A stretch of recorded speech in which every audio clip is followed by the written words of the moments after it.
ก็ไปทำธรรมะตะลาค่ะเตมาสืบอันเมื่อว่ากลางวันในค่ะเนาะยอเขียวเขาวันนั้นได้ค่ะก็ลัดกับตั้งรักกันน้ำเนี่ยเด่นเนี่ยอันคายื่นอันว่า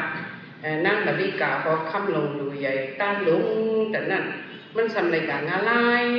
ยอเขียวก็สำคัญเจอไว้นะเนาะดูใหญ่ต้านลุงสมาธิกะงาลายเนี่ยอันไหนไหนใครกีนี้เนี่ยค่ะกะใครอย่างค่ะก็เนี่ยก็ไม่เจ้าหน้าค้าเขาซับแรงเหนียวกู้สูอันวันนั้นเลยมีหลายเดียวค่ะก็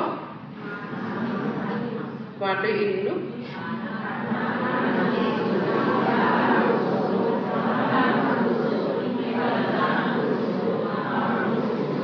ฮัลโหลก็หลานถูกเกินในแห้งอย่างเรายกใจเขาบอกว่าป้อมในเท่ากับเกินไหนฮัลโหลแห้งอย่าง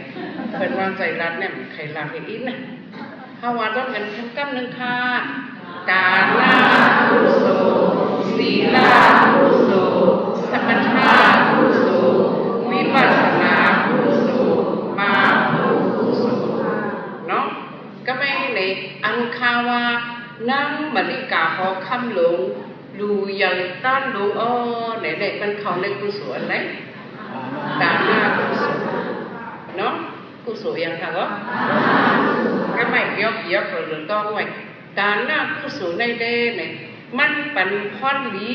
ส่งถึงตีเลยสุกติเพราะว่าโกนเลยเพราะว่าผิวในเขาก้วยกาผู้สูงในเอ็นแห้งมัน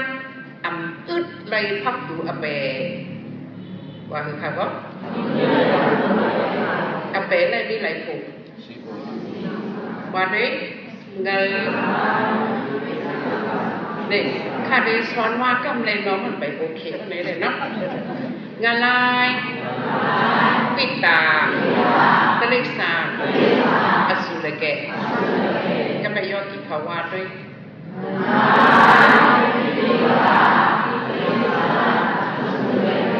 อันในเบิ้ลห้องว่าอเปสีเพิงอันห้องไล่ตูใจอยู่เลยห้องใครฮอดในเบนทีจนแล้วค่ะจงจัดเมืองอะไรจงใครกว่าเพศจงใครเป็นอสุรเกอันว่าในขับอะไรล่ะนี่อสุรเกอันว่าในพอมาหิวเพราะว่ามันในกู้โสเลยอากุโสมันเคืองกันเนาะกลางวันมาขำที่เจ็บกลางคืนมากับขำอะไรกลางอันจะใช้สุขมาว่ากลางวันมาจำปุยกลางคืนมาขำมวยอันไหนเป็นอสุรเกอก็มาหิวด้วยกุศลและอกุศลมันเคืองกัน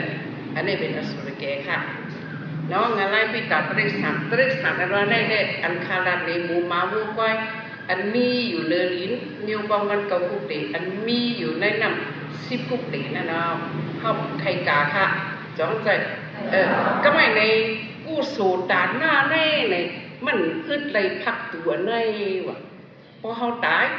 บอกประหลาดเหตุเช้ากว่าวันไหนเขาก็ไปเข้ามาโดยนั่งมาลีกาเนี่ยนั่งศาสนาพระเป็นเจ้าเขาเนี่ยมันดูใหญ่ตั้งโน้ไปนี่ไปขี้เข็งเลยตั้งดูจนมันนั่งอยู่ในเป็นห้องว่าอัตติดาหน้าเนี่ยพระเป็นเจ้ากว้างหนึ่งสูงออกหนึ่งปอกเลยค่ะว่าอำเภอขี้เข็งเลยจ้องจะก็กะมันเคล็ดกันดีจะได้มันกับเขาในกุศลเลย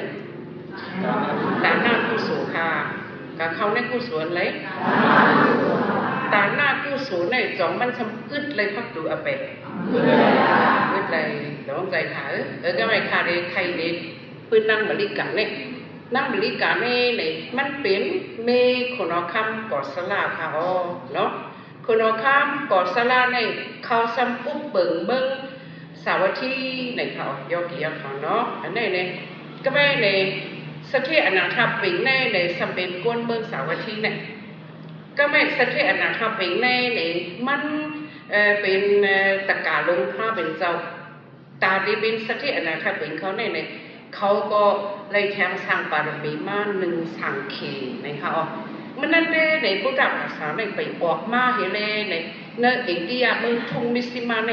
ภาษาในมีกูเนียวยกเกี่ยวเขาภาษาก็นะบ่นำเอาพุทธภาษาในมันไปมุดออกมาเนาะในกัมพาเขาดูใน พุทธภาษาติมุดออกมาหาปอค่ะอันเฮาเลยเนี่ยอยู่ในเป็นที่สีค่ะเป็นที่หันที่สีค่ะออกอันนี้เป็นห้องว่าปัตตากะปะก็ครั้งแรกห้องว่าปัตตากะปะมุนแสงคำพระเป็นเจ้าอันเลยสับปีอยู่ด้านอย่างคำเนี่ยตีมีหาเจ้าอันไหนค่ะอันเท่าไหร่เนี่ยในจื่อเสียงมันเจ้าห้องมาเจ้าก็จะมาเขาเนี่ยในเป็นไม้สีนะคะเนาะก็แม่เนี่ยมุนแสงคำพระเป็นเจ้าในเด้เนี่ยสมกะเกี้ยงกำกันตะล่ามันเจ้าก็ตีมึงกับปีละวุฒิก็มาดังมึงอยากสะจูในเตมาที่พวกตากายาในออกเพราะว่าเขาอะไรกาที่พวกตากายาในเด็กมันก็เดี๋ยวซับเลี้ยงนี่แม่สาวได้แถวมา3 ปอกแก้วปอกออกหวานในตีขึ้นกาแทงปอก1ปอกกำที่4ค่ะเพอใครกาจ้อแม่สาวก็กาเฮ็ดพาสปอร์ตไว้ค่ะรอกาหอมเงินไว้ค่ะตีตุกในนั่นค่ะตัวละ1 เฮสำเงินมา500,000มันได้เย่าอยู่บอก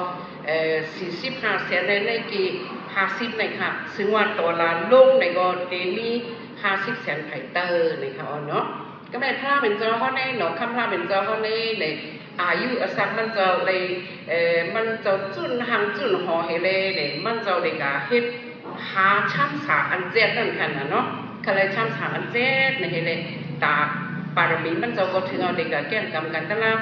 มันจะออกมาที่มึงกับปีละวุฒิเฮเลเนี่ยตีมาแก้งกำที่พวกตากายาได้เลยมันเลยแพทเมืองอยากสจูมากเขา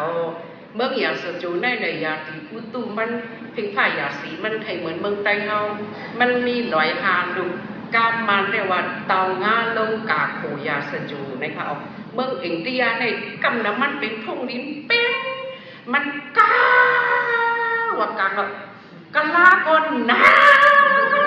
กว่าเราบอกย่อกี่ย่อเขากาจนตามในเด็กเขาด้วยในเด็กเป็นกะลาโปไข่พักมีมักเคือชอบคุยเสียงกะลาเบนเนี่ยหันเห็นก็เพลงทุ่งเมืองเขานั่นเองเพราะว่ามีลูกใจในเด็กนาพื้นในลูกยิงในไม้ในย้อนกวนใจในเขา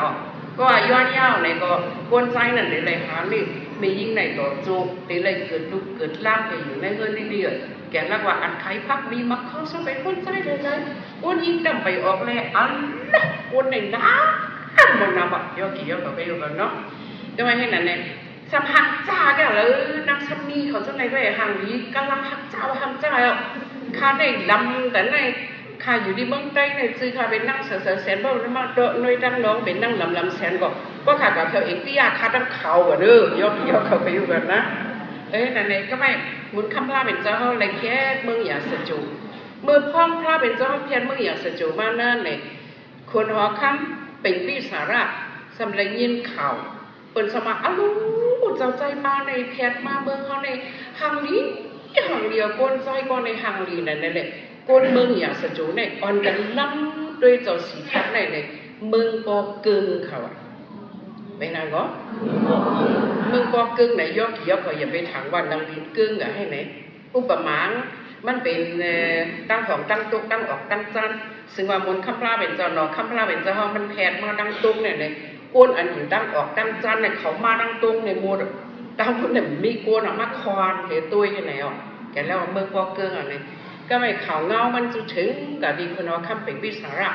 เพราะในว่าคนว่าคำเป็นวิสาระจงได้ว่ามาทุกมาตุยจงใจก็เนี่ยเผื่อมาหันก็สเปหังดีปวดหน้าเนี่ยโดนดีกว่านั่งเลยเนี่ยอย่าไปสืบกายเมื่ออย่าสจูข้างนี้มันกลางเนี่ยปูกีปูกังมีเป็นแบบ80,000มาในเขาย่อๆเกี่ยวกันเนาะอันในเองเลยเหมือนเนี่ยก็พิษกับก็ขังมันอีกหนึ่งมันก็เปรลองใหญ่กันเนาะเลยว่ามันกว้างอย่างนั้นก็แต่เนี่ยจอเขาจะใจเขาดีกว่าทั้งหลายอย่าไปสืบกายกินเมืองอย่าสจูในจอมเขาเลยเขาตีปันกินวันเมืองในครึ่งหนึ่งเราคำลาเป็นจอต่อไกลว่าโอ้หำใครกินมันกินเมืองทั้งเจอในมันใจช่ำสาอันเจ็ดเขาตีกับคัดเจอให้เขาเป็นพระเขาเป็นลูกใจคนนอคำแทนเจ็ดวันมาโมคำสีลูกบ่ได้ปล่อยก่อนนั้นเขาได้กับทำตลาดช่ำสาอันเจ็ดเลยเนี่ยก็ไม่คนนอคำเป็นวิสาระในคนตุ้ยเนี่ยโอ้ข้าเขาคอยอยู่เมืองตื้นแต่เป็นพระเขาเพราะว่าเป็นพระในก็ขึ้นมาฮอตลาบันค่ะตีเมืองอย่าสจูในเสกันใน ย้อนกำมันแก่นคาเนี่ยเนาะคำพระเป็นเจ้าก็จะไกลปันกำมันแก่นเพราะฉะนั้นเนี่ยในเนาะคำพระเป็นเจ้าขึ้นซื้อลูกดีตีเมืองอยากสจุในเห็นมาที่ปกตากายาในเขาเพราะว่าเขาการเลยที่ปกตากายาในเนี่ยเขาเป็นการที่เมืองอยากสจุในมันกว่าวันมาวันไหลเขากันนั่นเนาะเพราะฉะนั้นก็เนาะคำพระเป็นเจ้ามาเก็บกำกันตลาเฮเลเนี่ยข้าวดังพวกปีไปพวกเดินไปพวกวันเฮเลเนี่ยมือพ้องในกำพาเขาลุกในมือพ้องมหาสกฤตกาอึมือพ้องมหาสกฤตปากไป3 ปีข้าวยามหลีมือพ้องมหาสกฤตปากไป3 ปีข้าวยามหลีเหลือน6 มนตีเมืองก้นจำปูตีปากคุณเมื่อวันไหนพระเป็นเจ้าเขาเลยสับปีอยู่ต่างอย่างคำกว่าในเขาก็รัดจังไหนบ่ต้องเนาะต้องว่าเมื่อพ้องมหาสกฤตโปดตีปากไป3 ปีข้าวยามหลีเหลือน6 มนตีเมืองก้นจำปูคุณเมื่อวันนั้นเอ้ยไม่หรอกอันมือพ้องเจ้าพระล้อหอดแถวเดินปลังคำเติมเมื่อล้ำขวัดตั้มอติขันคนอันเอาหยันจิ้มเขาเนื้อตัวเฮเล่เนี่ยว่านั่นในพระเป็นเจ้าเลยสับปีอยู่ต่างหยันคำเฮเล่ในกำผาเขาลุงในปุกท่าบุญแสนคำพระเป็นเจ้าอันเลยสับปีอยู่ต่างหยันคำในกีร่างป้องกว่ามาวันนั้นข่าวว่าเห็นไหมเย้าเนี่ยพระเป็นเจ้าจางตีปุกตากายานตัดกาฐานหน้า7 ปีนั่น1 วัน1 ตี7 วัน7 วัน7 วันเฮเล่เนี่ยไล่กว่า40 ไป 9 วันเย้าพระเป็นเจ้าจงได้ว่าโอ้เดเลยกับชอดเขาในเอาหยานมันจะตุ้ยกว่าเอาหนังข่าวว่าเดวิไลเอาซีเขาอะไรอ่ะเขาจะได้สิ่งการสุดบุญกับเย้าเนี่ยก็มันจะเราได้รู้ตีพวกตากายาเห็นมาตีมีกระดาษวงลงตึงลงนั่นตีอันมาฮอดแต่มาสัจจตลาปูนั่นค่ะเนาะอันนี้ไหนก็เพราะว่าเขาขี่กาออกกันใน7 โมง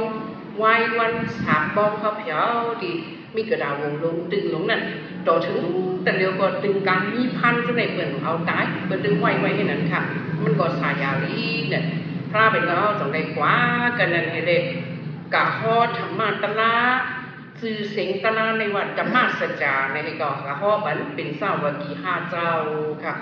เนาะอันนี้เป็นเจ้าอัตสีเขาเจ้าวัดภาคเขามหานามเขาเจ้าจังในเขากะฮอบันเฮเลยเขาเจ้าก็ตุ๊กเป็นยหันตากะมือพ่อมหาสกฤตปากไป3 ปีวันเลิน8 มนวันเป็นเขาหวานั่นแหละในกับผาเขาในทำธรรมะตะลาก็ออกมาวันนั้นแทงปอกกำเสียวสังคาอันวันนั้นก็ออกมาทางวันนั้นปอกกำเสียวแก่ละเขาขาในจงใจมักหมายว่าเป็นวันสังขาเจ้าวันธรรมะตะลาออกอภิธรรมะตะลาออกในเลยเขาจงใจก่อนกันอยู่สังการในเขาจงใจเขาด้านดีเจ้าสังขาเจ้าเขา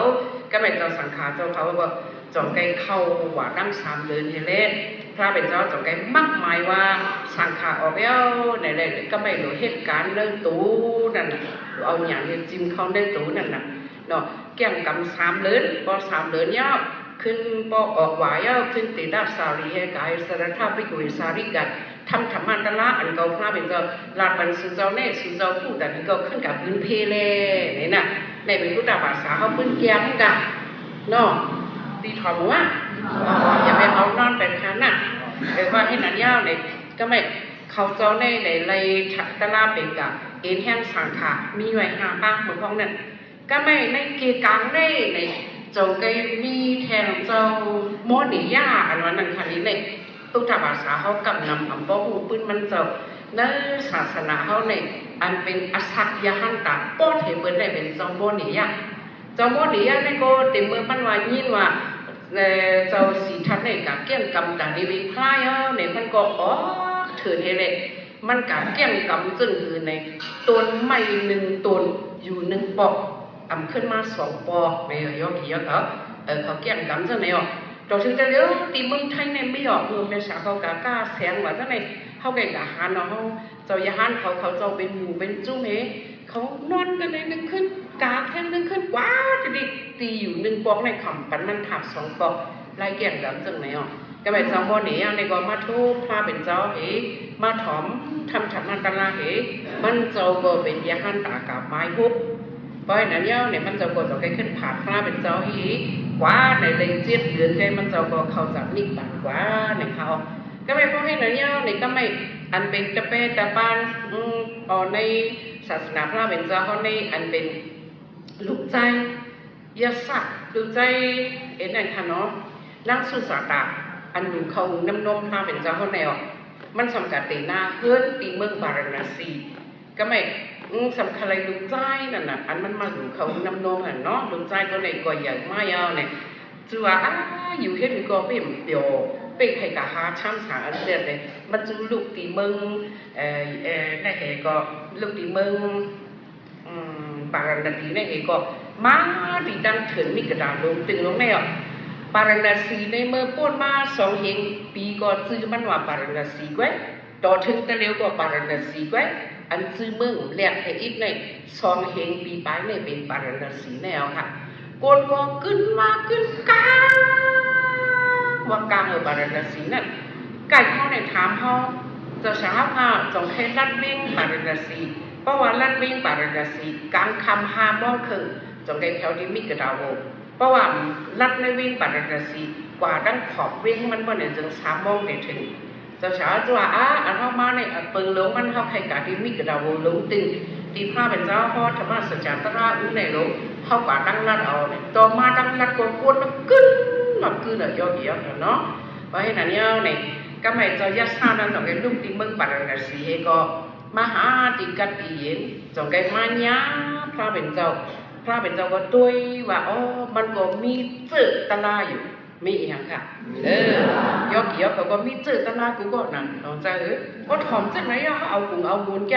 เขาจะในมีเจอตลากูก็ซึ่งพระเป็นเจ้ากว้างมาหนึ่งเจ้าเนี่ยเขาเต้นบ้านจะล่างกับนิ่งป่าเราค่ะจิ้วแลนนานเลยจ้องใจได้กับเจอเม็ดเสียเด็กเ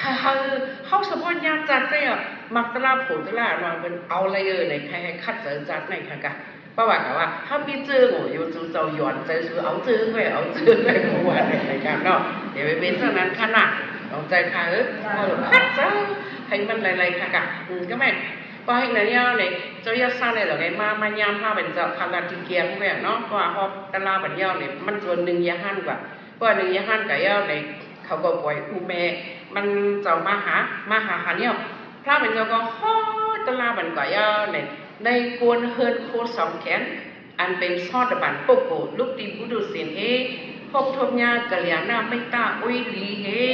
มาถ่อมตลาดพระเป็นเจ้าเฮเอาหยาดจิ้มเขาในตัวเฮเป็นซอดบันกาในเป็น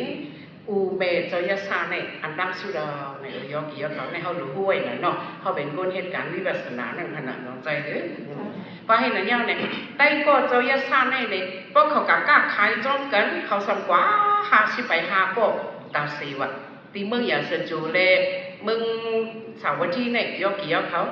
ต่อถึงแต่เลี้ยวในห้อยหมักดออันเป็นกล้าขายในดังเมียวเพราะกว่าก็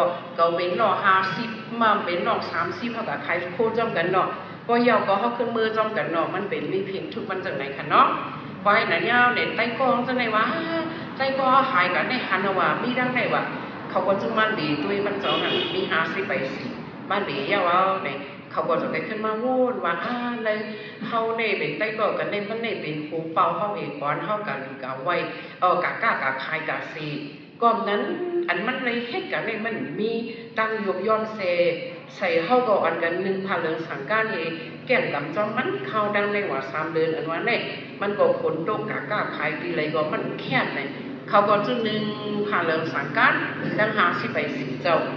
เขาก็ตกตลาดทุเรียนเป็นยาหันตากะก็ไม่ตีนแห้งเนื้อศาสนาเขานั่นเมื่อพ่อมหาสักรินปักไป3 ปีตีเอาเดินแบบม้วนต่อถึงออกหวานเนี่ยเอ็นแห้งสังขามมีกับ60 ไปเจ้าสนใจไหมก็อันนั้นเนี่ยออกหวานยาพระเป็นเจ้าสนใจเจ้าเขาเจ้ากว่าเปียกตะลังตั้งให้เลยก็ไม่ได้เป็นสร้างวากีเจ้าเนี่ยเจ้าอันเดอร์ซีเนี่ยกว่าเองก็อันเป็นตีมาเป็นปีไส้ขามพระเป็นเจ้าสารีบุกตลาดเนี่ยเจ้าไก่มาทบยาเจ้าอันเดอร์ซีนั่นน่ะโยกเนาะ ค่ะวัดนั่นแม่เขากลุ่มแถวนั่งบริการเนาะกว่าก็ไม่ไปแต่เนี้ยในพระเป็นเจ้าก็ในไรบันก้ามมันแก่ไม่คนเอาคำเป็นวิสาระย่อในพระเป็นเจ้าจงcái lúcที่มีกระดาษบงลงตึงนั่นเนี่ยมาขึ้นที่เมืองยาสจูเนี่ยว่ามาที่เมืองยาสจูเนี่ยมาทบคนเอาคำเป็นวิสาระว่ามาทบว่าเนี่ยพระเป็นเจ้าเนี่ยอำเกียรอยู่ในเวงอยู่ที่หิมขอบเวงใครเกียรติอันดีเย็นไหนอะไรก็ไม่เนี่ยคนเอาคำเนี่ยจงได้ว่าคามีตั้งดอกเวงค่ะในมีสวนไม้ปลูกเนี่ยส่วนนั้นค่ะก็ส่วนไม้ปลูกในก้ามป่าลีคลองว่าเวลูวนในนั่นค่ะนะเนาะก็ไม่จงได้เอาพระเป็นเจ้าเขากับไหวกันนั่นตีหิมสวนไม้ปลูกเนื่องซ้ำนี่ป่าเหี่ยวสร้างแข้งให้ในยอกี่ยอเขาว่าให้หนาเนาในพระเป็นเจ้าเขากามีดีเวลูวนในคนนอกครับก็หุงเขาซ่อมพักซ่อมมากาบคนในเวียงสยามสจูก็พระเป็นเจ้าพ่วงว่ะพระเป็นเจ้าพ่วงว่ะเป็นอันเจ็ดอันหมันว่ะก็ไม่เด็ดคุณน้องคำเขาว่าปางมาดีส่วนเวลูวินาว่าอะไรเลยเนาะเฮียงแรงก้นเบิ้งเนี่ยอ่อนกันตีนซานให้ไหนเนี่ยอันคาวาว่าอย่างอันก้นว่าเขาในดีเป็นพระเขาในดีเป็นพระเนี่ยเขาเกี่ยงกับเขาว่าเขาเป็นพระเนี่ยมันน้ำบนน้ำอันนั้นในก็อันเห็นแห้งเยอะเลยเป็นติ๊กที่แตกกับตอนไหนวะเป็นเอียงค่ะจองยำหันถ้าได้ขายยำหันเลิกปีดีอยู่ยอดขายติ๊กที่แตกกับตอนก็เปิดมาพูดได้เป็นก็ว่าแม่หรอกเลยติ๊กที่แตกกับตอนเขาสมเกี่ยงกำจังหื้อเนี่ยเขาว่าหลวมีกี่เลสาวะยอดเขาอย่าไปมีกี่เลสาเฮ้เมียวไหนโคก็คำนึงโคลูกก็เขาขำช้างเลยปั่นนั่งเวียนในคำนึงโค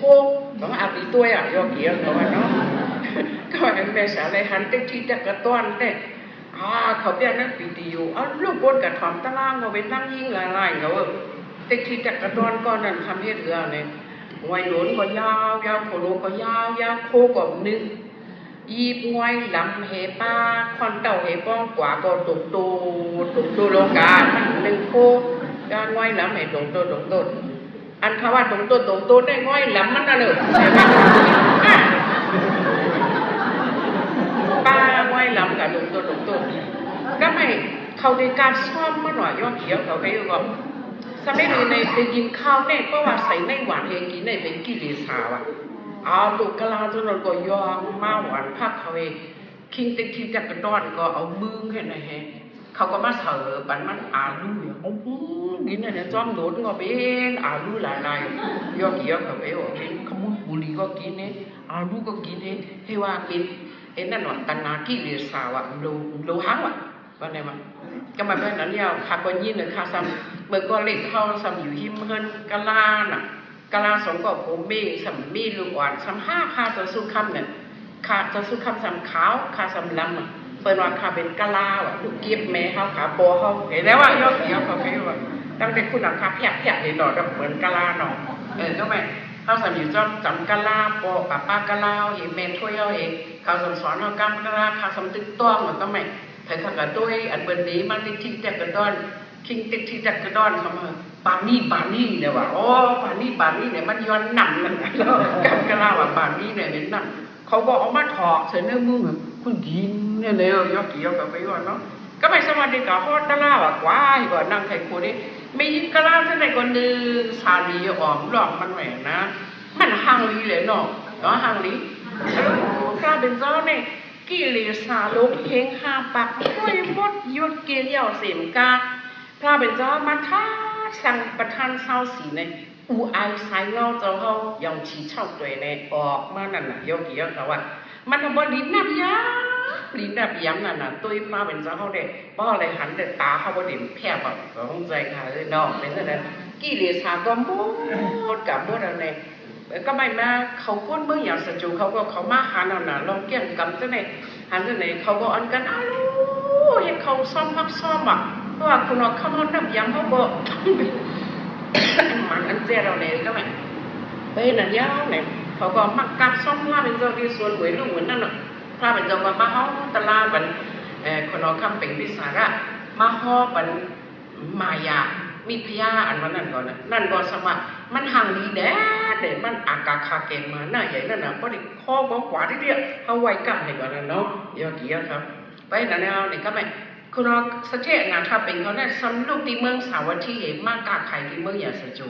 เพราะว่ามาอย่างที่เมืองอย่างสจูแนวเนี่ยอันเป็นสเตทเมืองอย่างสจูในนี้สเตทนะถ้าเป็นในขาสำเอาไว้เมขาเนี่ยสมัยปีนั่งลองยิงกันให้ไหนคะนี่เพราะว่าจึ๊บกันคู่กันขึ้นเอาคู่รักในกว่าคล้ายหลูปันกันอิดแล้วก็หย่ากันที่จะไหนอ่ะเฮ้ยก็ไม่เนี่ยคนว่าค่ะสเตทเมืองอย่างสจูนั่นในเขาสมีการตีกาบซ่อมว่ะอันนั้นถ้าเป็นในสัมเพียวมาเฮเลเนี่ยสมาตรงตักนับยำกันเนี่ยเหมือนกูบอกได้เอาน้ำมาเลยเอายีมาเลยเห็นเลยเอาสมัยมาเลยเอาปูดีมาเลยในการนอกเอากระลาเลยมันจะยกเกี่ยวกันเห็นไหนเนี่ยบอกได้สเตนั้นสมาสุดตั้งเอากระตั้งน้ำกันเลยนะตั้งน้ำกันเลยเอาปูดีมาเลยจะไหนว่าตั้งกันนะสเตเขาไปตั้งอีกเลยนะทำกว่าแบบดีกว่าเหมือนกูบอกกันก็ไม่อันนั้นถ้าเป็นเรื่องใจมันก็ดีนั่นนะเผยตั้งคำมากรู้มันนั่งก่อนว่าให้ยังละสุสมตั้งละต่อเขามาเขาทำส่วนอีกหนึ่งอันนั้นก็อันเท่ากล้าขายกันในเจ้าลางมันเปิดสุกมฮัดละเท่าฮีคำเจอหรือเท่าห้าบอกในเดี๋ยวสุสึกสามห้องเหมือนกูบอกเลยว่าก็ไม่สเตย์อย่าสจูนั่นก็รู้อันนั้นถ้าเป็นขว้างเป็นอีกหนึ่งแต่เร็วในสบิญญาญาณบุญแสงคำลาเป็นเจ้าอันนั้นได้สิ่งหน้าอันนั้นมุดออกมายาวพระเป็นเจ้าอันเจ็บแม่ปอยาวบ้านที่เมืองอย่าสจูเขาพนอนคำว่าปังไว้เลยเมื่อผูกในเขาที่อ่อนกันกาซ่อมเลยกูเขาอยู่เฮ็ดแคมเลยหนูซื้อหังหนูเฮ็ดในเขาก็ขึงเหลมตั้นเลยขำเพียขว้างบันอีกนึงเนาะฮะสถิว่าอีสังโปก็เนี่ยว่าพระเป็นเจ้าโปเอาเนี่ยเพราะว่าเนี่ยอันนั้นถ้าเป็นในยี่ว่าพระเป็นเจ้าโปเนี่ยคุณตุ้มเนิมนั่นกี้เหตุว่าตายลืมกับว่ายกเกี่ยวเขาไปว่าจ้วมเนี่ยนั่นน่ะเข้าใจเลยว่าเรื่องขี้ลงกาวันนะให้หมดแค่บอกเนี่ยรู้เนี่ยว่าพระเป็นเจ้าโปเขาถึงการซ่อมเงินเนี่ยวันนี้ก็ลูกกาจ้อมเขาเลยนะบ่เขากาโทษพระเป็นเจ้ามันเห็นพระเป็นเจ้าเนี่ยเขาซัมปี้ไว้ใส่สิบประทานกันนั่นค่ะนะจ้องใจค่ะเลยแถมสั่งบารมีจ้องกันแทนกับผาน้อยเนี่ยจ้องง่ายๆเวลายกกี่ยกเขาใจค่ะบรรดาสุเจ้าจะไหนก็พอสุเจ้าก็มีประทานเสร็จจอมห้าจะเสียสุดคำเขาค่ะได้มาปีปักตะลาเงินก็หายอย่างกองบัดดีก็ประกาศเขาก็ลุงยีทุนเขาจะไหนว่ามันไรเงินในแห้งขึ้นผ้าขึ้นหมองเนี่ยตั้งการตั้งขายในกูบีได้เนี่ยซ่อมอายุในเข้ามากมาย300,000เลยเนาะก็ประกาศเขาจะได้ว่ามากมาย500,000เลยซ่อมวันเขาสมัครมากมาย500,000กูบอกแต่เดี๋ยวสมัครมากมาย800,000เลยนำกันนำวันกูบอกเขามากมาย100,000ดูอีทุนเขาสมัครมากมาย200,000เลยเนี่ยซ่อมเนี่ยเป็นกับ1500,000เนี่ยซื้ออันเขาหาเงินหยาบเนี่ยมันหยาบป่ะเนาะ1500,000เลยก็ได้ยกเขาก็เขามีสายสืบประทานร่วมกันเนี่ยจอเขาเนี่ยดีปันตลาดนำจึงเสียงไปเลยอันนู้เปิดกันกับเขาบอกการดูกันเนี่ยเจ้าต่างหน้าในมันนำมาคันในจู้เหมือนเนี่ยแกรับว่าจงได้ว่าห้องสูงเจ้าปังตลาดเยาว์อย่าไปเมื่อไหนอยู่จงได้เมื่อไอ้สูงเจ้าโขอย่างแต่ป้ามีโขเนี่ยโดยตอบข้าว่าเมื่อไหนกันน่ะจงได้เมื่อเข้าใส่ขาตาอีกกันเนาะก็ไม่นั้นยาวเนี่ยก็อันนั้นทำไปได้มันใครกว่าติดพลาเป็นจอเนี่ยว่ะตัวเปิดตัวถึงเมืองแดงเนี่ยกำเลยก่อมเปิดเลยเนี่ยเจอมันเนี่ยกำมีว่าใครหันพลาเป็นเจ้าการนิ้มอยู่ตีอันว่าใครหันพลาเป็นเจ้าอันเดียวนั่นก็อ่ะเพราะว่าเจอนิ้มเน่เป็นอย่างสมาธิเป็นอย่างค่ะเป็นสมาธิเอาน่ะเพราะว่าสมาธิมันยังใหญ่ไม่เอาเนี่ยเงาเลี้ยงในตัวมันเนี่ยออกว่ะยกกี่ยกเขาแกแล้วยกกี่ยกเขาจะในกอเนี่ยเพราะว่าจำตีไรตะลาอันเป็นปูหาป้าสถานสติวิริยะสมาธิปิญญาสมาธิเอาแห้งอย่างเนี่ย อันห้องว่ามักตู้โผตู้ในเดือผีในอยู่ก็เดี๋ยวพ่อเขาเดี๋ยวผีในอยู่เนาะอันนั้นเนี่ยเงาเลี้ยงเนี่ยมาในตายอกี่ยอเขาอ๋อลูกเหมือนหนังไพ่ลงมาแล้วไงแนวอันนั้นเนี่ยป้อมหมอตัวสำคัญตัวเอาเลี้ยงเอาในกวายผีมันเอาคันนั่นอันเลยตัวอันมาดังตาเนี่ยอันเลยตัวเห็นเลี้ยวขาลาเรื่องนั้นเลยอ่ะจอมบอกอันเลยตัวหน้าเลี้ยงในก็เตะเลยเงี้ยไปหรอกอันเลยตัว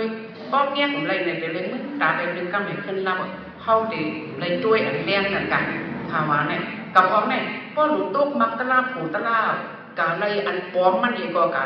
เสื้อเต๋อเจ้ามันแรกนั่นเองตลาดในตู้เนี่ยตัวอย่างมันออกกันนอกตู้ในก็หมองานตากไปเลยยอกี่ยอเขาเนาะอันนี้ในชาลงนาให้ร้านนี้เป็นเหลี่ยมร้านจริงกันค่ะเนาะค่ะร้านนี้ไว้บนอันนี้ยอกี่ยอเขาเนาะเมื่อนั้นก็อันนั้นถ้าไปเนี่ยมันจุ๊บเนี่ยเงาเลี้ยงหลงออกมากก็เงาเลี้ยงหลงออกมากก็มันถามว่าเมืองเลี้ยงเราอ่ะยอกี่ยอครับลูกเขากลายเป็นกมูดเลยมึงพอแล้วตั้งเด็กไปดึงนอนเย็นสีเปิดไปลูกของเขาซ้อมผัดซ้อมมาอันนั้นถ้าเป็นได้ชุดกว่าจอมเงาเลี้ยงหรอกกว่าดีชนไว้ลูกเหมือนตั้งนอกเว้นตีอันนี้ปากเหี่ยวนั่นเขาเนาะเพราะกว่าเนี่ยในเจอมันในสำกัดตาว่ะเพราะว่ามันเป็นพลาได้ติดเนี่ยว่ะพลาอันว่าในอันทำผู้เอ็มมีเห็นเดียวเขาในเป็นก้นกำน้ำได้ผู้ว่าเขาเป็นอนาถาเป็นก้นอันผู้จักเขาได้เนี่ยจือกล่อมใจอนาถาเป็นจือเขาเมื่อเล่นในเป็นตุ๊ตตาเนี่ยยอกี่ยอครับเพราะว่ามันเป็นพลาเต้มันหลุดเลยผู้จือเขาเมื่อเล่นมันตาไว้ยังไงกว่าเนี่ยยอกี่ยอเขาพี่ก็ไปถือกว่าจอมเงาเลี้ยงมันเอากับเช้าดีส่วนไว้ลูกเหมือนเนี่ยคนตายที่เมืองกาลาเนี่ยเป็นสมจุดไพ่เอานี้ยอกี่ยอเขาพี่ก็เมื่ออย่างสจูก็มันบอกขึ้นเนี่ยพี่ก็เปิดเอามาดำไว้เปิดไปตั้งเลยจุดนั่นขนาดเนาะมันเอาเข้ากับพวกตาไก่เขาเดี๋ยวกับเหลือนำกางกะตีนำกางกะในเช้าสีจูบ้องในไพ่หมดเห็นบอกไพ่เอียงในไพ่อันมันจุดก้นตายในเขาหลงมันยังกลางนั่นน่ะก้นในน้ำนั่นน่ะตั้งในตายมาจุดที่นำกางกะในที่นั่นแหละยอกี่ยอกันเนาะไพ่เนี่ยต้นหมดเห็นบอกกันนะเขาได้ไล่วันกันการเลี้ยวเนาะก็ไหนก็ไม่อันนั้นถ้าเป็นเนี่ยจุดกับขี้ลึกเนี่ยก้นตายป้องกับขี้ลึกเนี่ยก้นตายต้องตุ้มใจเอาไหนยอกี่ยอเขาป้องตุ้มใจก่อนสมาธิมันก็ลู่ให้เอาไหนก็โอ้ก็ไม่เนี่ยเอาเงาเลี้ยงเนี่ยหายเปิดหมดว่าหายเป็นหมดอันกับขี้ลึกเนี่ยทำเป็นก้นตายน่ะกูว่ากูเนาะยอกี่คำกูว่ามันก็ในที่ว่าเป็นเมนูกันจำขึ้นหัดยิบคนตายก็เจอโผล่ว่าในก็จำขึ้นหัดยิบแหละมันก็มันบอกโอ้คนตายนั่นขนาดยอกี่ก็ไว้แต่ก็ตู้ใจทำไมพระเป็นเจ้าในคู่ไว้เอาค่ะเนี่ยอันนั้นถ้าเป็นได้มากเลยพระเป็นเจ้าจงไก่ปล่อยใส่เงาเลี้ยงเองลูกหักเขาตุตตามาจงใส่เงาเลี้ยงในเลเนี่ยโอ้มันแค่อยู่มาก็ไม่ใจละมันตาไว้เลยแต่เลยผู้จือเขาเมื่อเรียกเนี่ยเพ้อดำกันละในพระเป็นเจ้าเขาค่ะเลยต้องใจค่ะยอกี่ยอค่ะเนาะไว้นั่นเนี่ยมันก็ว้าให้ก็มันก็เก่าไว้สาพระเป็นเจ้าก็ตลาแบบมันอิดอ่อนไว้คุยกาพระเป็นเจ้าก็ญาณเจ้าก็มีตีเปียกตีนึงอันนั้นถ้าเป็นเขาก็มันมีไว้บารมีเนี่ยอันนั้นถ้าเป็นก็เป็นซอดบันปกปูกับกำเดียวยอกี่ยอเขาได้ถ่อมตลาพระเป็นเจ้าเองปองเจอเลี้ยงเจอกับกุมิวนันขนายอกี่ยอเขาว่าน้อโดยยอกี่ยอเขามาเขา3-4 วันก็เจ้าชาวสุขมาได้ว่าเห็นละมันเลยป่านี่แต่กระโดเมื่อดังแม่ชาสุเลยเป็นหมูจูก็ดอกคามาลาดเนี่ยสุดังบอกใช่อ่ะน้อผู้สูงมีหลายเมียวค่ะก็5 เมียวก็ไม่ยอกี่ยอเขาในมีแหละอันนั้นหักโค้ว่าลูกเข้าว่าล่างเข้าว่าเจ้าไหนเนี่ยนั่นเจอชิ้นในโก้ก็อย่างเขาทำเลยหูแล้วนี่ขี้ลงเขาดำไปเลยหูอันนั้นปีเดียมาตัวเด็กกระสอบมานั่งตลาดเขาไม่ว่าเจ้านั้นอย่าไปสอนเขามากปล่อยเขาเปิดเกินนิดๆแหละมีเขาหลงมากนำมันยอกี่ยอมันก็โอ้แต่ก็หักเขาดำไปเลยหูหลานตลาดเจ้าไหนไปใครหูยอกี่เขาพอออกใจจุดไหมอ่ะบอกค่ะอันเขายินnàyใครกับใครเล็กก็ในจ้ะใครมันบอกจังไหนแก่ไหนเนื้อเจอสุจอมเป็นอ่ะอันนั้นถ้าเป็นก็มันก็ว่าโอ้ตลาดสัจจะร้อนม้วนอันเจ็ดอันมันเนี่ยเกาเลยหูยาวลูกเกาเมย์เกาสำเลยหู ก็ไปแค่เขาผู้เนาะอันก็เลยถอมเนี่ยก็สัมพูตอนตาตูก็ไปก็สัมมวลาดก็ไปใครปั้งพระเป็นเจ้าเมื่อดิเมื่อเขาในใครเมื่อว่าเป็นกวนเมืองเขาลุกมันจะในยกกี่ยกเขาว่าอนาถาเป็นเนี่ยออกใจจังไหนเนาะว่าให้นั่นเนี่ยอนาถาเป็นก็ปั้งพระเป็นเจ้าเจ้าพระเป็นเจ้าค่ะแค่โดยย่อคิดมาดิเมืองสาวัตถีเอาสีกำค้าว่าในไปไหนก็อนาถาเป็นก็ย่าพระเป็นเจ้ามันก็ตุกเป็นซอดมาเนาะมันก็ขึ้นเมืองดิเมืองเขาก็ไม่เมืองดิเมืองเขายาวเนี่ยมันสำเรียบเห็นไว้หมดแล้วนะพระเป็นเจ้าเนี่ยเกี่ยวตีตีดินเกี่ยวตีสุกสักเนี่ยมันหน่อยกับเรียบด้วยดิเมืองสาวัตถีเขาหน้าเนี่ยมันกับหันสวนเจตาบางซาสวนนั่นมันลูกมันว่าเกี่ยวกับสวนเนี่ยไก่กบบ่ไก่เวงเข้ามาส่งเขาซ่อมพักซ่อมก่อมบ่อยากคนในเวียงมอก่อมถึงพระเป็นเจ้าลูกก็ไม่เคยซื้อสวนไหนเฮ็ดจอมเห็นอยู่ด้านมันพระเป็นเจ้าก่อมไหนมันกับด้วยสวนนั่นกูวันเนาะก็กับด้วยสวนนั่นเนี่ยสวนเนี่ยทำเป็นเจ้าเจตาบางซามันจุกกับขาหมดก็ไหมสวนมันเนี่ยขายเจตาบางซาขายสวนเขาเนี่ยปันกาคือแบบขายขายวันแนวเนาะขายแบบเฮ็ดก็ขายแบบอันนั้นถ้าเป็นก็เพราะมันกว่าแคบมีปังจ้าเพราะกับหันเจตาบางซานั่งไว้กันเลยก็มันกับนั่งคิมเจตาบางซาเกี่ยวสวนขายสวนมันขายเนี่ยก็เพราะว่าเจตาบางซาหันอันนั้นถ้าเป็นมันดีมาทำโซนก่อนในแม่ปลายแบบอันนั้นถ้าเป็นก็มันเลยกว่าจริงๆว่าขายสวนเนี่ยว่ากางกาเนี่ยว่าทำจริงๆว่าพอถามที่ก็ใจล้ำมากเราก้นไหนสองใจหรือก็ไปขึ้นว้าที่ปังป่วยหรือด้านอันนึงสถีจะไปก่อนนางไว้เสียหน้าบางซาก่อนนางไว้อันนั้นถ้าเป็นก็ว้าวย่ำเยอะอันนั้นก็ไม่เสียหน้าบางซาสวนเนี่ยขายสวนทั้งเป็นจะอุกกันเคยดังเดียวเนี่ยนัดก็สวนตั้งก่อนแน่มันใครนะสวนเขาเนี่ยว่าไหนว่าเนาะมันก็ใครเขี่ยวเสลีน่ะว่ากันนี่แหละสวนเขากลางกันคือก็ป้อมันใครซื้อได้เอาคำในมาสื่อเลยคำในเตรียมการก็กาขันแต่หน้าเนาะในว่าด้วยว่ามันอันนั้นถ้าเป็นว่าอันนั้นถ้าเป็นว่าโลกมันในวันนี้นี่มิงกะละเจตามังซาคุยกาขันสวนเอาวันไหนวันเนี่ยเนาะอันสเทศนั่นแหละยินจ้าวันไหนว่าคุยกาขันสวนเอาเนี่ยในบ่อันนั้นก็ก็หนูย้อนกินน้ำพินน่ะก๊อกน้ำบ่เบิ่นตั้มดีหรือแกะแสบยาตะลาก่อนเนี่ย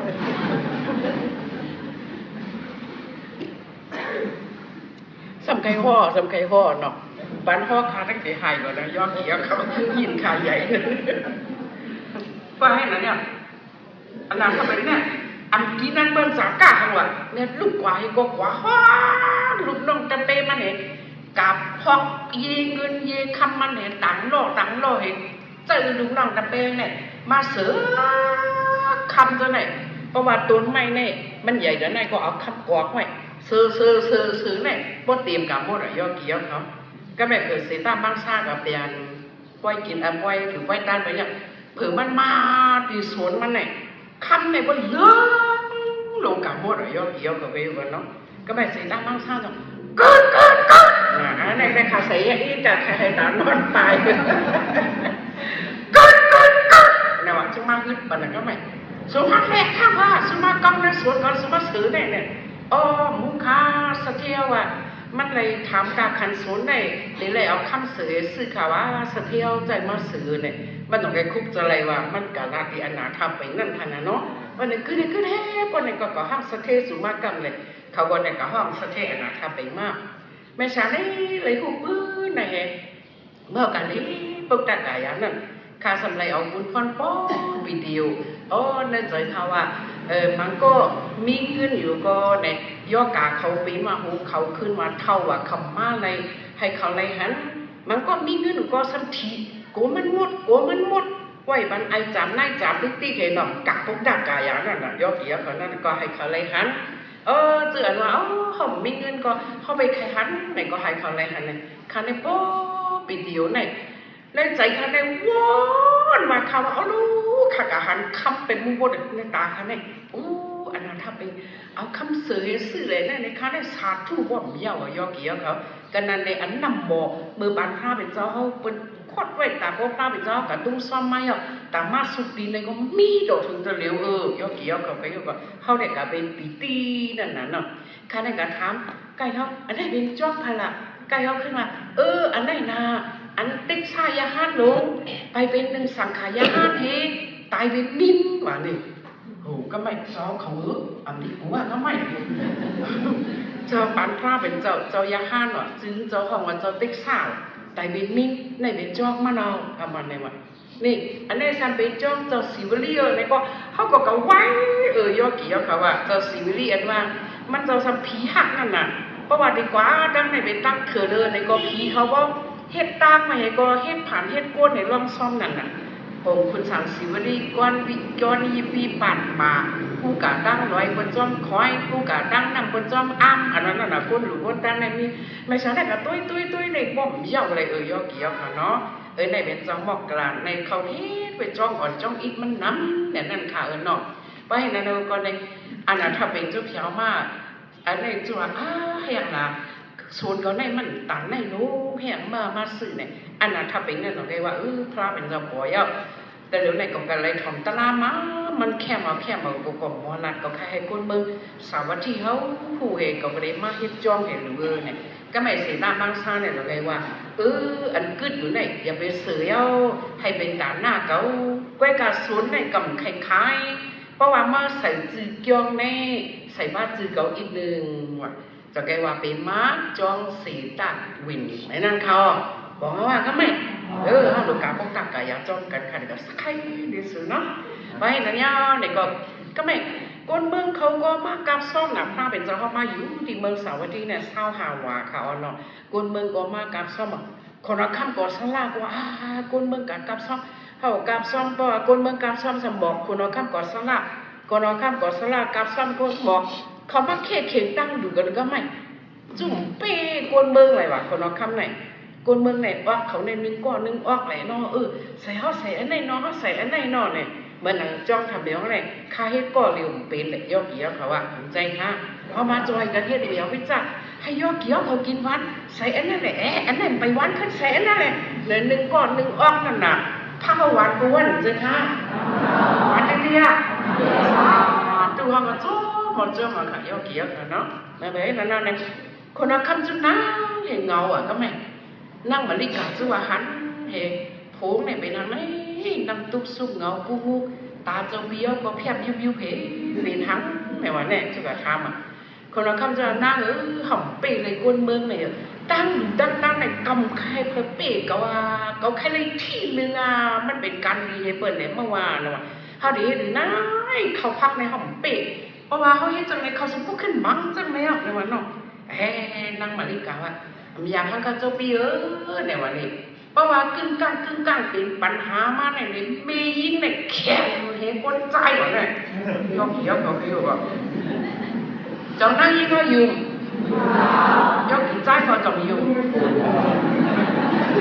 เป็นก็ใครคำว่าอยู่ในคาได้ใครอับปุ่มอ่อนอินเนาะนางยิงก็เป็นวันสาวใต้นอให้ตี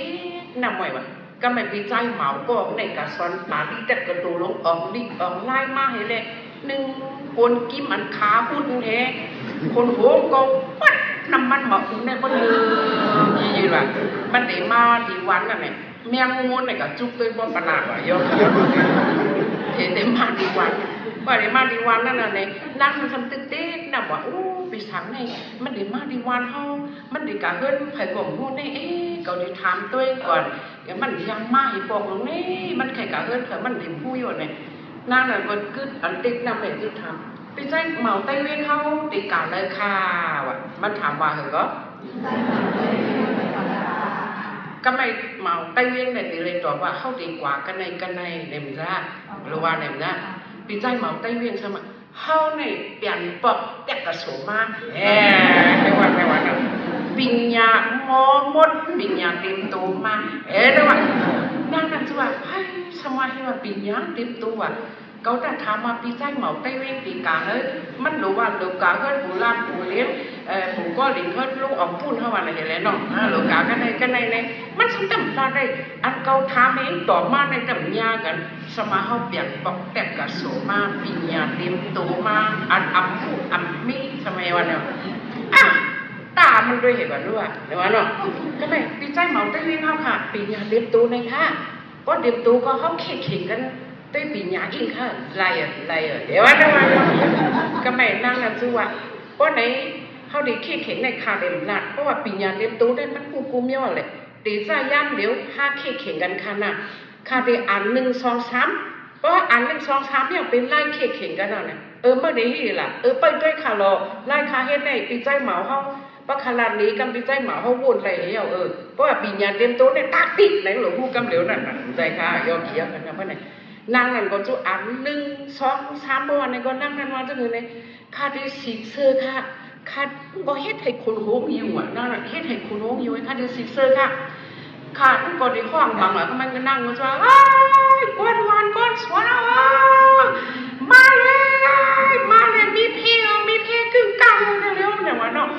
พอสูมาก็เอามักหินมาก็ลูกแล้วว่าไหนว่าเนาะ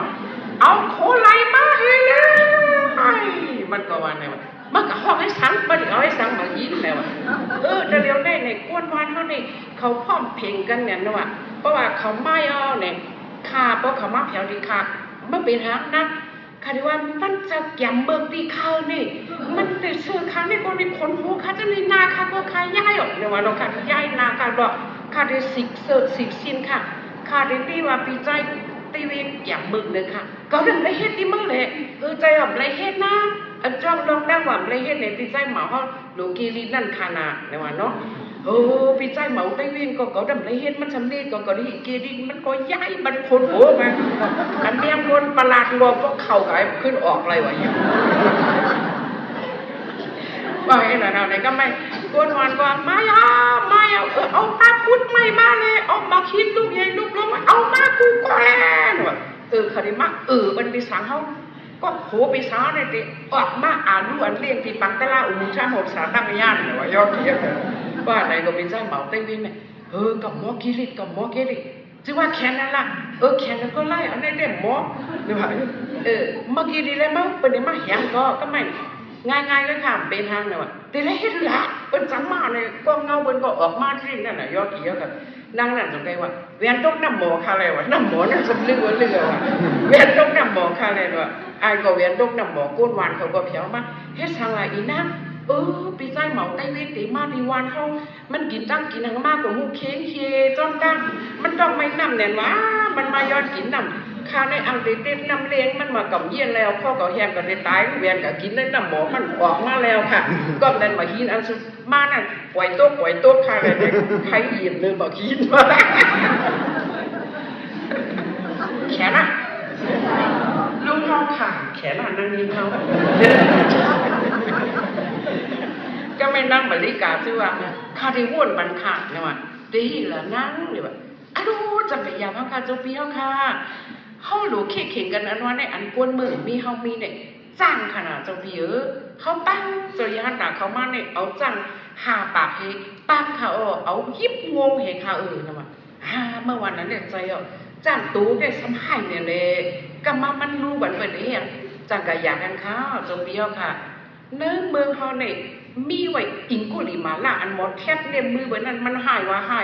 เปิดเย็นจือเสียงมันเป็นกูก็ตะเลี้ยงกะเฮ็ดแต่เป้พลาเป็นจอก็จะมาเลยเพราะว่าอิงกุลีมาล่าเนี่ยเป็นกูเนี่ยค่ะให้จ้างให้นั่นเอางวงจ้างมันยิบจอมเห็นมุ่งบันอิงกุลีมาล่าค่ะแต่ว่านั่นจ้างนั่นก็ลูกต่ำตอบหูตอบหางว่ายอเกี่ยวเขาหางดำฮาเทียนในหูก็ตอบลงบ้าว่ะน่ะในสินธรรมประกาศดีจ้างมันเต็มไว้เห็นไหมค่ะยอเกี่ยวค่ะเนาะก็ไม่ต้องได้เอาเจิ้งแจมผงนั่งก็เอาค่ะเลย3 ก้องช่วยนำ3 ก้องวีก้องเพชรนำสาเอาอันทางนี้มาหน่อยสก้าทางเลี้ยวค่ะเลยอันตาสวยซะเลยพี่ไอ้พี่คนเอาคำต่ำเอามาเฮ็ดไม่น้อยนะวะเอาอันทางนี้มาหมดเลยล่ะในเวียนเสาร์อาทิตย์ในปีทางลินเมียคนเอาคำก่อสละเอากับมดตรงนั้นกันแล้วเนาะเมามากเป็นวันนี้ก้ามันเนี่ยว่าให้หน่ะเนาะในก็ไม่ข่าวได้มากราบซ้อมเอง เป็นอัตติดาดานะนั่งบริการในหนึ่งสำจับยามอีหยังเขาปั้งสังขายห้านกันในพอเขาให้ลองซ้อมหุงเขาซ้อมบักซ้อมจึงแจงผมนะหุงบ่เมืองแรงมาเอาไหนมันทำจึงแจงผมนะเขามันให้เขาเนี่ยลองอีหยังมีผักอีหยังเนี่ยมันหลงมาลองซ้อมแล้วมันนึงมันเหตุการณ์ผู้สูงเขาจงลองเหมือนมันซ้อมสังขารเนี่ยปั้งเขาได้หอยเขาเนี่ยใครเป็นปีน้องพระเป็นเจ้าดานเลยเนี่ยเจ้าคนเอาคำก่อสลาเนี่ยกาเอาเครือสากียอเครือสากีเครือพระเป็นเจ้าเขาเนี่ยเขาสำรอเลือดเปิ่นเขาจู้เอาอันขี้คานั่งก้อนอะไรลูกหลายเปิ่นเขาจู้ปั่นมาดีเมืองสาวที่เนี่ยแกนรักว่าเจ้าใจนั่นเนี่ยจะล้ำเนี่ยให้เลยกาเอาเครือพระเป็นเจ้าเขาก็ตายหมดหรอกพื้นพระเป็นเจ้าเนี่ยมันดีท้อมเนี่ยยกเกี่ยวเขาไปก่อนเนาะมันดีเปี่ยวได้ค่ะเลยสั่งไว้กะเลยบรุสุตะนำเขาเนาะไปนั่นในนั่งบริการเนี่ยซ้ำใครมอลิป่าลีพระเป็นเจ้าเนี่ยวะขึ้นปังสังขายหารมาในบ่อให้เลยปริยัติเนี่ยเกียกเอาสอนเอาอ่านเอาบ่มันนั่งเนี่ยจอเข้าบ่ปริยัติหมอเนาะไหนนะก็ไม่นั่งบริการในการวิปัสสนาตลาเนี่ยเฮ็ดจองเฮ็ดเป็นนั่งออกค่ำเลยโกเจี๊ยบโกคืนเลยตอนเขาเจี๊ยบเขาคืนเขาจะกลับฟังบ่บีบมั่มบีบเขาจังเลยกันนั่งแห้งแต่ว่าในเหมือนถึงสะเทบ่เบิ่งจะเลี้ยวจะไหนกันยกเขียวเขาว่าเนาะนะจังหวะขันถาอันเจ็บอันมันเนี่ยมันเป็นจังไหนเนี่ยเขามาตุยจอมพระเป็นเจ้าเขาว่านั่นค่ะนะจองจะเก่าฮะเนี่ยเขาติดเลยตายเพราะว่าเก่าในห้องตายคือบอกค่ะจองเจอพระเป็นเจ้าเขาว่าอนัตตาเขาปุ๊บปึงเงามันเลยเห็นเดียวเขาจะเป็นอัตตานั่นขนาดนั้นเก่าในเป็นในโลกเก่าจังหลุกว่าเนี่ยเก่าในเห็นเนี่ยก็ไม่ว่าตั้งตายแถวมาในอนัตตาก่อนบอกที่ซ้ำก่อนบอกนั่นแอนในกว่าโยกเยอะเขาว่าเนี่ยเลยก็ไม่นั่งบริการนั่นเนี่ยมันทำให้ดูด้านอยู่ในมันนั่งในสำเฮียงในพิษศีลว่ะหลายอย่างค่ะในศีลหาน่ะมันเลยพิษศีลหาเส้นหนึ่งว่ะมันเลยเลียนโผมันว่ะมันหลายอย่างค่ะวะมันเลยเลียนโผมันอาจารย์วันหนึ่งเนี่ยมันนั่งในกับสุกตีนสุกมือมันในของอาบน้ำม้าสมานหลวงมันน่ะคนเอาคำสัมพันธ์น่ะคนเอาคำสัมวาหังมันน่ะนั่งมึกเฮ็ดสังแรมากกับเปียวจ้อมม้าเนี่ยนั่งนั่นสมาโอ้คนเอาคำโดหาเนาะเนี่ยนั่งคนเอาคำเต็มลาก็เรียนเป็นอเปรนั่นมันจะขึ้นเรียนขึ้นมันหรือหอมันขึ้นมันหรือหออย่างไรมันขึ้นว่าอ้าวดำใจค่ะดำดิมาเฮโดคนเอาคำว่าลาลิวังค่ะลาลิวังตาก็หาหนึ่งคนเอาคำก็ว่าเนี่ยมันใจค่ะคนเอาคำว่าขึ้นกับลูกสุดตีนด้วยค่ะรู้ในความอาบน้ำนั่นหน่อยคนเอาคำสำเอิงง่ายหรอว่านั่นคนเอาคำกว่าในความอาบน้ำนั่งบริการก็อยู่ที่หูแรงเห็นตัวเห็น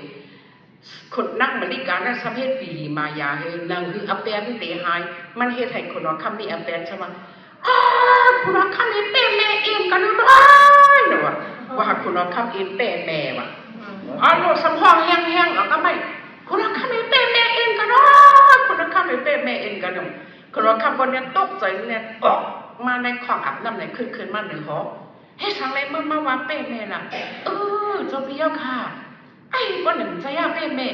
มีเป้แม่หังมาลาลิวาเก่าหน่อยก็ไม่นั่งบริการเนี่ยตรงนั้นว่าเจ้าพี่เจ้าค่ะผู้เลี้ยงอันไหนมันขายตาเขาค่ะบ่คาเขาเจ้าพี่เจ้าสมวาหันว่าคาเอ็นมาบ่เจ้าพี่เจ้าเขาคาสมหันเจ้าพี่เจ้าเอ็นเป้แม่ผู้เลี้ยงอันไหนดีค่ะ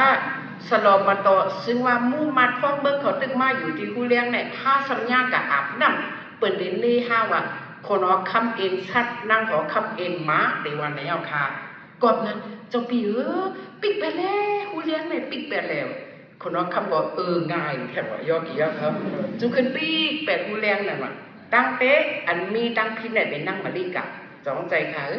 มันเรียนคนเอาคำอะไรเนี่ยจองมันเรียนตัวมันอะไรมันจำเป็นก้นสอนลีป่าลีเลยเนี่ยมันก็หัวมันพิษสีนาไอ้สองใจค่ะมันสำคัญสิเรียนนั่นน่ะเพราะว่ามันเรียนเลยก็เรียนคนเอาคำมันอยู่มาเนี่ยซ้ำอยู่มันจูมันป้องขึ้นกับอยู่หักก้อยมันเนี่ยก้นอันหักขอสั่งสอนพระเป็นเท่าไหร่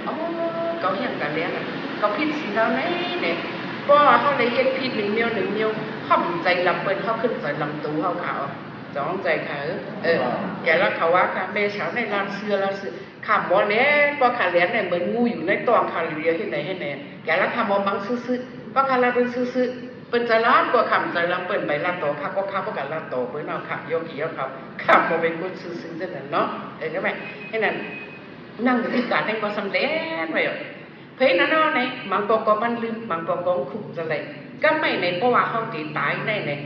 อาดานกันอาสิงกันกระรูปการอันวันเนี่ยมี3อันเนาะอันดูแลได้นำนั้นค่ะตลาดเนี่ยเนาะเนื้อกรรม3อันเนี่ยอาดานกันอันมันเฮ็ดไว้จังนั้นมันลืมไว้เนี่ยสมามุดออกเนื้อหูใส่งานตั้งโยกีครับเนาะเมื่อมันนั่งเป็นโยกะเหตุตายนั่นเนี่ยซึ่งว่าอาดานการผู้สวนมันได้เฮ็ดมันได้อยู่ไว้อัตติดาหน้าได้อยู่ซ้อมพระเป็นเจ้าย่านตาเขาเจ้าเนี่ยในใจมันหรือว่าสาธุในหนูจูมกันนะคะเป็นผู้สวนนั่นอันคุกจะเลยตาหน้าผู้สวนเหตุตายนั่นเนาะใจใจก็ไม่อันลองคุกจะอะไรนั่นอันนั้นอันกันดักกันน่ะสมามุดนะมาโหใจมาย่อกี่ย่อเขาสมามุดอย่างไงเกาเลยเรียนครูเกาอ่ะย่อกี่ย่อเขาเกาเลยเรียนครูเกาเลยพิษสินะเนาะเกาสำเรียนมันแห้งเนาะแต่เกายินว่าเขาเรียนเสื้อเลยก็ปอยเยาเกาก่อนใครว่างมาหน้าเกาเห็นเลยเกาเลยเรียนมันอ้าวกะเลียวกะลียินให้ยื้อเนี่ยเพิ่มมันมาได้ยินโผมันเอาเนี่ยเกาเลยเรียนอะไรก็จำตีตายเนี่ย2 ล้านความแล้ว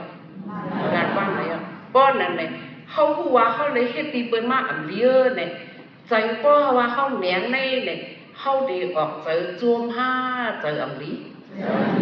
เจออันเดียวเขาขึ้นพิษเจอตูเขาค่ะจงใจก็ไม่พิษซะแถมเลยก็กะเฮ็ดยาดีมันเจอนั่นเนี่ยยามันถึงกับคุกอะไรวะอ๋อไปพิษเจอเนาะเนี่ยตัวสามันออกเอียงออกค่ะก็ต่อซาในออกตีตูห้าออกตีเจซึ่งว่ามันเหตุการณ์วิปัสสนาในลายตัวตีเจนั่นห้องว่าสิกการวิปัสสนาในเขาห้องว่าเอียงค่ะซึ่งว่ามันหมดด้วยต่อซาในมันตื้นกึกขนาดห้าหูตูใจตั้ง2ในเพราะว่ามักตะลามปูตะลามไปแตบเป็ดบอกไปเป็นยาหันตาว่าจะได้อนาคตว่าจะได้ในต่อสร้างในตึกกึกตัวผาคิงซ่อนแต่บันเป็นกระดากรรมอยู่ในเพราะว่ามันพูดจังไหนเนี่ยมันเต็มว่าเป็นต่อสร้างเก่าแล้วค่ะสงใจหรือในต่อสร้างออกมาเพราะว่าต่อสร้างออกมาที่เจอในก็ตัวเขาในแสบผัดไม่มาทักใครก่อนอยากมาสงใจค่ะซึ่งหมอด้วยตลาดอีกซึ่งเราไม่สามารถสอนปัญญาเกี่ยวกับเนี่ยถ้าอันไหนมุดมาถ้าอันไหนมุดมาเนี่ยจอมมันแคบเลยล่ะยกเกี่ยวเขาว่าสองใจค่ะเวลามันสัมเพศกันวิปัสสนาตลาดเลยสิกการยุปัตนาว่าก็มันหมอด้วยอันออกต่อซาเนี่ยเป็นตีใจต่อซาเนี่ยออกมาตีตูเลยตีใจเลยตูเนี่ยก็กับหมดเลือดหมดอ่ำเปียวไหนจะไหนมันหมอตัวนั่นค่ะนะมันมีอย่างอันว่าไปชาววิพันธ์ก็ได้อย่างนี้อันว่าทัดช้างได้เลยมันมีกันน่ะสองใจเบอร์ยอกี่เขาไปมากเขาตลาดต่อยอกี่เขามีแต่เดี๋ยวมีหรอจ้าอย่าละเอามืออย่างไหนอย่าไปแปรตลาดอย่าไปทอมตั้งไหนออกตั้งไหนตลาดอันคาสอนมันเลยข้ามโมสิตาของมันดิ้นร้อนวันมันโมโหเดี๋ยวยอกี่เขาคาโกตึ้งเดือดเจ้าตื้อจังเลยคาจากไรสอนมันยอกี่เขาจองบอกค่ะก็ไม่ในมันในกวักได้ที่วิปัสสนาก็มันมอให้เลยอันเจอลำก็มันมาเป็นเพอเจอลำเกาเจอลำอันออกต่อซาก็ออกอยู่ดีเจอมันมีสมาธิที่อย่างเลยมันเป็นว่าเป็นเพอออกต่อซาเกาออกต่อซาเกาจงมีอันมีนั่นมันเฮ็ดมีในพี่ถามพี่เนี่ยเบอร์ต่อซามันออกมาดีเจอมันก็โมด้วยเฮเลเนี่ยบรรณาจอก็เพียรมันตายจนต่อซาเลยกว่างาลายโยกีเขาจองบอกซึ่งว่ามันมีไว้มักผูกู้สูในกู้สูมักตะลาผูตะลาบางยันโผยันได้เลยอึดพักอยู่อเปไว้เอาเลยใช่ออกต่อซามากกว่ามันบ่มีบางยันโผยันมันบ่พูดดีบอกเขาเลยในต่อซาออกอะไรออกตีใจพอต่อซาออกตีใจมากกว่าตูในก็ทัดสีป้าก็เขาก็เพิ่นลงเหตุบอกมาเขาหลุดอยากไปเป็นดูแว่เนี่ยพอมันหมอไว้วางใจเจอไหนตามตีกว่างาลายก็มีสนใจค่ะอันคาใครตึ้งซ้นเนี่ย เขาเป็นก้นยาวเนี่ยดานากุศลก็เขาหมอยศีลกุศลก็เขาหมอยสมถะกุศลขึ้นโคไลมันมากเลยวิปัสสนากุศลขึ้นโคไลมันมากแทนค่ะเลยจ้องใจค่ะมักผูกกุศลให้มันก็ไรเลยเนี่ยข้ากันยุคส่วนจังไหนโกนเขากำน้ำหูที่บอกอำญากระยานาไปตาโอ้ยดีอำทอมท่านธรรมะตะลาพระเป็นเจ้าเลยเอาตั้งขวดทัดแดบตะทังไว้เลยผู้สูเนี่ยเขากับตึกดีดาหน้าผู้สวยศีลาผู้สูงให้สนใจค่ะเขาเฮ็ดเขาดูใหญ่แต่หน้าเขาว่าที่ตู้เขาเอ็นแห้งอ่อนเขาแต่หน้าเนี่ยเขาว่าเขาดูใหญ่ในก่อจ่องมันขึ้นตั้งมาลิกาตอนนั่งมาลิกาแต่ผู้สูงมันจะอึดงานไรเลยผู้สวนเขาคิดมาจะไหนจ่องแต่อึดใดเพราะในศูนย์เขาก็รีบมันเขาก็รีบตั้งใจก็ไปแถวเมืองตั้งย่างเขาซึกก่อมเป็นเพศอิงสันก่อมยากเพศลมลิ้นสันกับลิ้นไวลิ้นอื่นจะไหนก่อมยากกู้สู่เขาลีลีคือเขาในลีอันว่าในเป็นเขาดูขึ้นจันกู้สู่เขาแถมขาสองใจขาตอนกันคัดเจอเขายามมันก็ตึกก็อยู่พวกวันขาก็ไม่เขาสมัครเขามาโดยนั่งบริการกลางอะไรเนี่ยสองเขาใครกลางเพราะเขาใครกลางเขาได้เลยซื้อเพศกู้สู่อย่างเงี้ยวิปัสสนาผู้สูงก็อึดในนาพักถึงอะไรอึดในสองจานด้วยอันอึดในจะได้ไหนมักถูกผู้สูงอย่างนั้นเพราะว่ายอมกินเขามาให้วิปัสสนาผู้สูงที่นี่เลยแห้งมันเนี่ยมันได้ยอมการใจเยอะมากทีเดียวพอดีอันเท่าไรไว้วิปัสสนาผู้สูงเนี่ยมือเข้าตีตายเนี่ยยอกี่เขาตีปึงอิงตะลาก็อย่างจ้องใจตีหมอจ้าตีหมอหมอแขนอ่ะแขนมามูโจก็แขนมูโจจะไหนก็แขนก็จ้องใจค่ะว่าให้นั่นเนี่ยพาเป็นเจ้าอามาพันตีไว้มือตีตายก็ลุกตีวิปัสสนาผู้สูงจำเป็นมากผู้ผู้สูงอันนั้นก็ตุติยภาวะอะไรที่เมืองผีว่ายอกี่ยอเขาการอนาคิดเนี่ยมันมีดังสู้อีกค่ะจ้องเจอทำไมเขาสมาทำมาเฮ็ดยอกี่เขาเนี่ยอย่าไปขึ้นไปเรือค่ะมาเฮ็ดแทนติ๊กค่ะเนาะทำไมลูกหญิงทั่วโลกก็เป็นนายกะก็ประกาศเฮาเเมื่อไงก็ค่ะก็ว่าลูกหญิงทั่วโลกอ่อนหูเฮาปอกักวัน1 นาทีเขาอ่อนกันมันนังตะลาวันหลายก็เกี่ยวกะสนใจค่ะเขาบุญทิ้งลูกทิ้งหลานสุทิ้งในกรรมเขากากรรมในเขาเอาตาตูเขาค่ะ1 วัน 1 นาทีก็มันห่างหายก็ผู้ที่บอกมันสนใจค่ะก็ไม่เขาสมาเขาเหตุการณ์ตะลาเนี่ยไว้เสศาสนาพระเป็นเจ้าเขาจะนิพพานกายาวเนี่ยอันรู้ใหญ่ตาลงสมปอมาแทนอู้ก็ไม่อันนี้จะเป็นคนคำเดี๋ยวนี่ค่ะนี่แต่ละซึ้งก็ค่ะก็บ่ลืมอันเป็นงูเหลือมแนวแล้วเป็นข้าอินทร์สังขารครับสิริตมาอาโตกะยาสาในค่ะนี่อันนั้นอยู่ยอกี่ยอเขาในก็สำดูยาไอ้ด้านลงปากกุฏิว่ะมันจะเงินเจจะเขาเนี่ยเขาอุบเบิกมันนั่นเนี่ยคำเงิน1 เกียบเนี่ยก็เป็นเงินเตะๆ1 เกียบคำเนี่ยก็เป็นคำเตะๆแต่แล้วในเงิน1 เกียบก็เขาเป็นเจก็จะเห็นละยอกี่ยอเขาเปิดเป็นสเตเตะอันนั้นก็ดูใหญ่ตั้งลงในศาสนาเพราะว่าไหว้พระเป็นเจ้าเขาจำนิพพานยอเป็นมันยอกี่ยอเขาอันนั้นก็ตายเองก็เป็นงูเหลือมนะเป็นงูเหลือมกะละเนี่ยเป็นที่เมืองนายเพราะมันเมืองลีคาในวันสุดท้ายเมืองนายมันก็วิทกินปลาเลยนะไปกะลูกชายเป็นยาหันตาเนาะเป็นสองกันลูกที่เมืองสีโหเหก็เราจะมาเห็นตามาฮอตลาดแบบปุ้งสองกันป้วนเขาจะได้ลูกยาหันตาก็มี10 บูเราก็จะเขาหรือเป็นอัตติอัตตอนหนาท่อแววค่ะก็ไปยอกี่ยอเขานั่งมาลีกากางอะไรอันวันนั้นมันมีตาหน้าผู้สูอยู่ใกล้กะตาหน้าผู้สูนั่นมันสำอับมามุดตีหัวใจมันมือตีตายสองใจยอกี่เขาก็ตีคุกจะเลยยังหลาตาหน้าสูจำตัวเลยมือตุกข้าวเวทนาสูมาเนี่ยเจ็บตีตายเจ็บเนี่ยสูกับวนรู้เขาเลยดูยังมาวนออกสองใจอันตีตายเนี่ยแค่จิ๊บด่าทีอันนั้นมาพึกตะลาเลยมันมาวนอะไรค่ะแต่คำอ้าให้พิจใจกนมันก็แน่คำไปยามเหตุการณ์ตะลาขายามยามาค ข้าว่าคันทีเล่เย็นเลยคันทีแล้วบอกรักคันทีด้วยบอกมาวางตรงนี้ได้เลยไปเป็นร้านยิ่งขากว่าเลยยอดเกี่ยวกับไปก่อนเนาะอ๋อช่องว่ามันอะไรนะพอหอมพึ่งไว้แน่สองฟองค่ะก็ไม่นักบริการละลายในกรอบหำกรอบตัวสักกรอบเอียงค่ะ